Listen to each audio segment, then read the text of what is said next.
नारायण नारायण भजमन नारायण अथ 13वां अध्याय। इस प्रकार नारद मुनि ने कथा सुनने के बाद राजा पृथु से हाथ जोड़ करके कहा, हे महाराज, अब भगवान की पूजा का महात्म सुनाने की हमें कृपा कीजिए। तब नारद जी बोले, हे राजा पृथु, जो मनोविनोद यानी हंसी में भी भगवान कृष्ण का भजन करते हैं उनको परम पद की प्राप्ति हो जाती है। जो श्रद्धा युक्त होकर के भगवान का भजन करते हैं उसके महात्मा का वर्णन तो कोई कर ही नहीं सकता। इस संबंध में मैं आपको एक अति प्राचीन इतिहास सुनाता हूँ, ध्यान पूर्वक सुनिए। नारद जी के कहने पर कलिंद पर्वत पर दीर्घपुर नामक नगर में सुबाहु नाम का एक अत्यंत धर्मासक्त राजा राज्य किया करता था। वह प्रजा का पुत्र के समान पालन किया करता था। उसके धूमकेश नाम का एक पुत्र था जो अत्यंत दुराचारी पर स्त्रीगामी चोर तथा जुआरी था। पुत्र के दुराचारों को देख करके राजा सुबाहु ने उसे ताड़ना दी, परंतु वह किसी प्रकार से नहीं माना। एक दिन गेंद खेलते हुए उसने गेंद छोटी रानी के महल में जा गिरी। जब वह गेंद लेने के लिए महल में गया तो रानी उस पर मोहित हो गई और उन दोनों ने कामंद होकर के भोग विलास किया। जब राजा को इस बात का पता चला तो उसने कुमार को प्राण दंड न देकर के देश से निकाल करके फिकवा दिया। अब राजकुमार वन वन में भटकने लग गया। प्रतिदिन मांस मदिरा खाता पीता तथा रात्रि को वैश्याओं के यहाँ पर सोने लग गया। चोरी आदि करके जो भी द्रव्य लाता वह सब वैश्याओं को दे देता। इस प्रकार घूमते फिरते एक दिन वह वृंदावन में आ गया। कुछ समय बाद उसने सत्यव्रत नामक एक परम विष्णु भक्त को देखा जो अपना सब घर बार छोड़ करके कार्तिक मास में भगवान का पूजन कर रहा था। केवल कंद मूल फल खाता वह भक्त नित्य प्रतिदिन भगवान से प्रार्थना करता कि हे जनार्दन, इस दुख रूपी संसार में डूब रहे मुझे दीन को आप रक्षा करें। मैं राधा जी के सहित आपको बार बार प्रणाम करता हूँ। प्रेम मग्न होकर के वह कभी कभी रोने भी लगता था।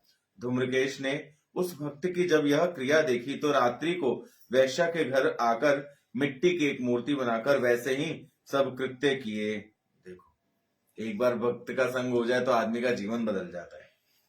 वैसे ही सब कृत्य किए और अंत में स्तुति आदि करके वैश्या के घर में ही सो गया।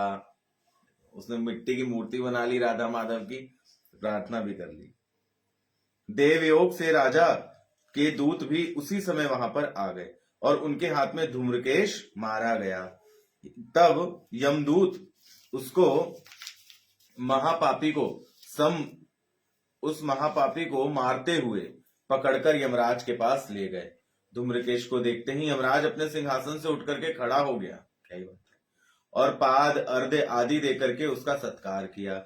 फिर अपने दूतों को फटकारते हुए कहा कि तुम्हें धिक्कार है।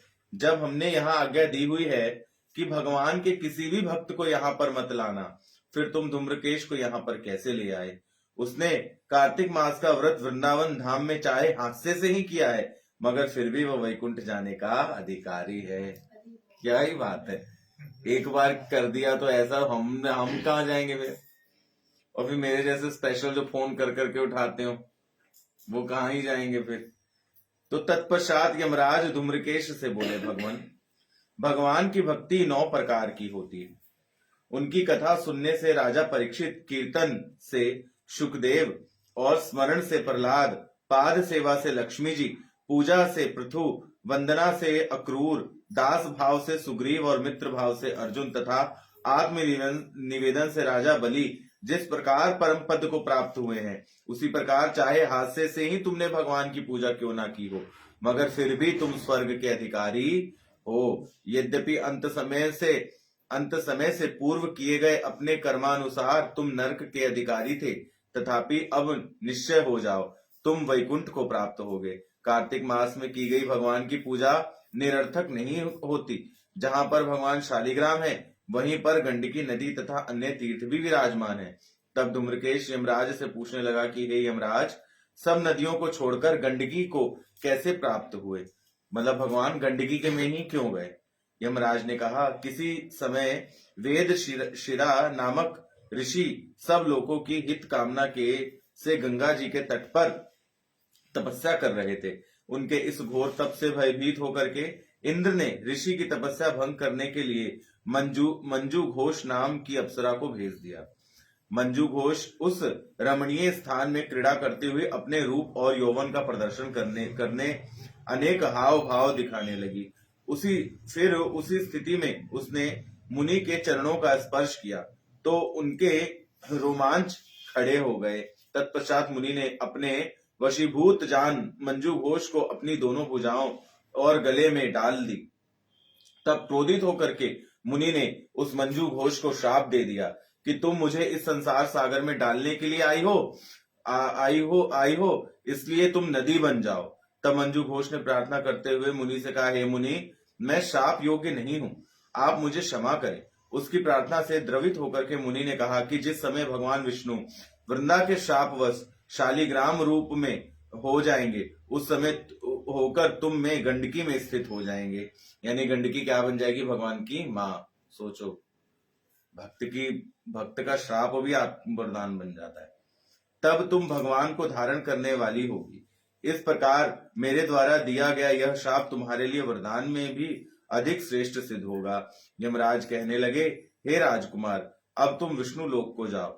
तब धूम्रकेश सुंदर विमान में बैठ करके सुंदर पुष्पों की माला धारण कर भगवान के वैकुंठ को चला गया। इति 13वां अध्याय संपूर्णम। श्रीमन्नारायण नारायण नारायण भजमन नारायण नारायण।